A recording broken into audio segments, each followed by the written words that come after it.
Hey guys, it's Maymay and welcome to another Sunday devotion. And today's is one that came to me this week when, believe it or not, I was watching a beauty guru on YouTube. This was so good to me. I've heard this before, but sometimes God has to remind us of things. So before I get into what she said, let's talk about this. You ever just felt like you can't bear it anymore? Like it's just all piling up on you and there's nothing else you can take? And if one more thing happens, you're going to snap? I know you have. We're all that way. We all get that way to the point where it's just not another thing, not another thing, not another thing. And you may be struggling with that right now. You may feel like you are completely overwhelmed and you have no way out and you don't know how this is going to end. The good news is God does, and He's got a plan for you. And we're going to talk about that. So I have had a lot on me this week, the past few weeks, as a matter of fact. Vince has had a lot on him the past few weeks. We have been depending on God a lot. We have been talking to God, listening to God, letting Him lead us. We have really, really been doing our best to listen to God and have faith. And this week, Vince and I were talking. I thought this was so interesting how I think Vince is such a man of faith. And we were talking on the phone and he said, I just think when times come, when things come at us, and we get so weak, and I go, where's my faith? I know all the things God has done for me, and I know all the ways He's brought me through things. And then when this happens, I just start to crumble, and I have to remind myself of the faith. And he said, and then I remind myself that God knows us so well. He said, if you can just gather up the courage of a mustard seed, you can move mountains. And he said, God knows us. And He's brought us through things before, and He'll bring us through things again. And I thought, that's exactly right. And I know he was kind of reminding himself, but he was also preaching to me. Maybe he didn't realize it, but it really made an impact on me. So the saying that I heard this week that really reminded me of where we might be when we feel piled on, we feel like everything is coming at once. The little beauty guru I was talking about, she is a believer, and every now and then she'll talk about God on her channel. And she said, so many times you hear people say to you, God won't put on you more than you can bear. We hear that a lot. It's from Scripture. We'll talk about that. But it's one of those scriptures. She didn't say this. She said something else. But it's one of those scriptures that people don't necessarily really read into and understand. They just kind of stop it. Well, He won't put on more than you can bear. But she made the statement, which I thought was really good. She said, no, He won't put on more on you than He can bear. And that's how she said it so simply. And I thought, I like how simple you said that. He won't put more on you than He can bear. Let's read the scripture that we're referencing. It comes from 1 Corinthians. It's 1 Corinthians 10:13. It says, there hath no temptation taken you, but such is common to man. But God is faithful, who will not suffer you to be tempted above that ye are able, but will with the temptation also make a way to escape, that ye may be able to bear it. The important part there, well, a couple things I think are really interesting. Number one is, there's nothing that's happened to you that is not common to man, meaning somebody has gone through or is going through something you're going through. We hear that a lot, like you're not alone. Someone's going through what you have. Someone's been through it. We talk about how God gives us that ability with people to be able to help each other because we go through things and we get through things and we learn, and then we can help other people with it. Here, not only does He say, the temptation you go through is common. Men go through this. The human race goes through this. Then He also says He will not suffer you to be tempted beyond what you can handle, but He will make a way for you to escape. In other words, God will make a way. The saying we say all the time, but God? That's right. Something's going to happen. Things are going to happen, but God. So God will bring you through it. And I'm grateful for that, because I want to say this to you. Even though I feel like I am maturing spiritually every day, I don't feel like I have all the tools I need right now to get through every situation that I may come across. And if I didn't have God strengthening me and teaching me and growing me every day, then I feel like I would, at some point, my tool belt would be limited. I need Him to continue His work in me. And we know from Scripture that many times when something happens to us or when we're going through something, it is a way for God to grow us. I guess all times, it is a way for God to grow us and mature us in Him and what He can do through us. Let's look at another scripture. So this is not saying that you'll never fail, that you'll never like say that something comes at you and you don't handle it well. You know how you've had that feeling. You're like, man, 4 or 5 days into it, you're like, I wish I would have handled this differently when it happened the first time. One of the sayings that Vince and I use all the time is bar in trouble. Something happens and then we play out worst case scenario in our brain, even though we have no idea if that's what's going to happen or not. But that's what we do as humans. The thing happens and then we play out worst case scenario.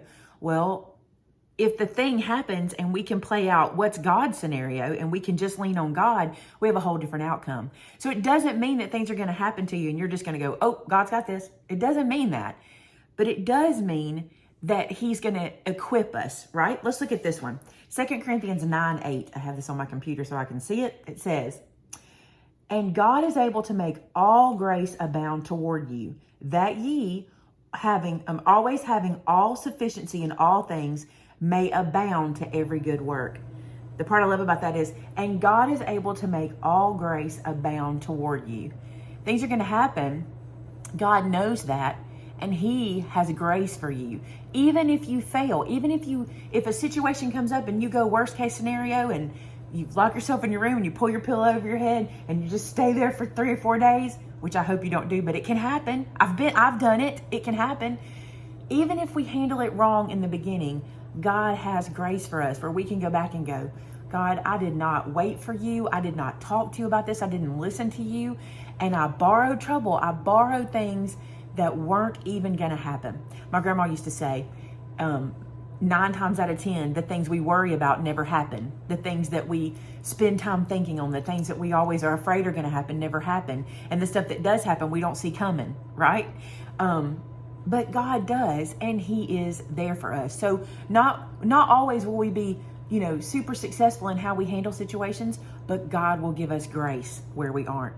Another scripture I want us to look at, which is this one, and I think this is interesting. It says this, or I want us to talk about this. If we know that God's going to bring us through, I feel we have to do some of the work. We have to listen to God. We have to look for his direction. We have to do what he tells us to do. This is the struggle. We have to do what he tells us to do.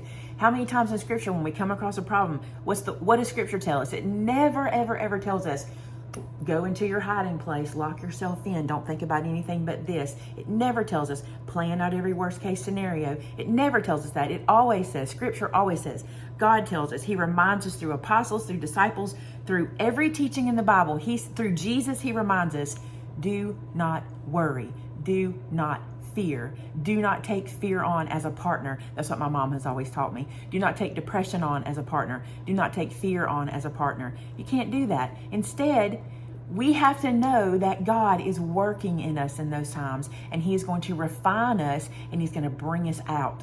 We look at people in our lives that are just so far advanced spiritually, and we go, how do you get through this? How do you just handle this like this? How do you just have this attitude about it? And it's because they've been in places where they didn't, but they've allowed God's grace and God's protection and provision to bring them out, and they've learned from it.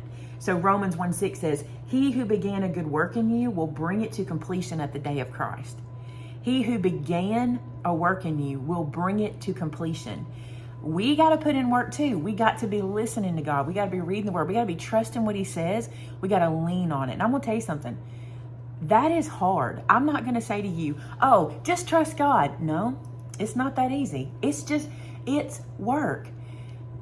And the whole time you're trusting God, Satan's slinging arrows. The whole time you're trying to trust God, Satan's hitting you with this arrow. He's hitting you with that arrow. There's another thing coming at you. The entire time you're trying to do what you know you need to do, and that is lean on God. So if you're weak, if you feel like you're not there, if you feel like you're not able to lean on him or you're not trusting him, just know that's Satan's job, and he's good at it. And he's going to find little things to get you every time. I tell Vince all the time, he's always like, this is just the devil. And I'm like, stop doing that. I used to hate when he would give the devil, in my mind, he was giving the devil credit because I wanted to think I was so much stronger than the devil. Well, you ain't. You just ain't. God in you is. And sometimes when we get into our worry and into our mind and we get into our problems, we're not seeing what God is saying to us. We're not hearing what he's saying. We're not remembering what he's done in the past and how he's brought us through. And we're not thinking about the fact that he began a good work in us that he is going to bring to completion. We just need to do the work. Now, what is the work? What is the work? Prayer, communicating with God, being in the Word, knowing the Word. When something happens, you need to have God's Word in your brain to pull up and respond. What did Jesus do when he was tempted? He used Scripture. That's our tool belt. The Word of God is what gets us through. God will tell you things through people, just like he did I'm watching a YouTube video and he speaks to me, right? He will speak to you through people. He will speak to you through Scripture. He will speak to you through the world around you, through your environment. He will find ways to communicate with you. You need to be listening to him.